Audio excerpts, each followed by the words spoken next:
Ұстаз, ауа райын сөгуге бола ма? Жоқ, ауа райын сөгуге болмайды. Алланың ісінің ешқандай кемшілігі жоқ. Бұл сіздің жол жүруіңізге кедергі болатын болса, күннің суықтығы, қардың жаууы, ол жан жануарларға пайдасы тиюі мүмкін.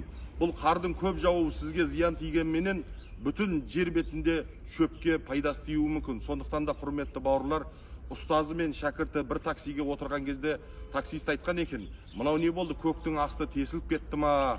Қар тоқтамай қойды ғой" деген кезде ұстаз айтыпты: "Сенің жұмысың не?" деп. "Көріп тұрсыз ғой, таксистпін" десе, ендесе өз ісіңді біл, бұл қардың жаууы Алланың ісі деген екен. Қараңыз, сондықтан да бұл Алланың ісіне бұндай сөзді айтуға болмайды.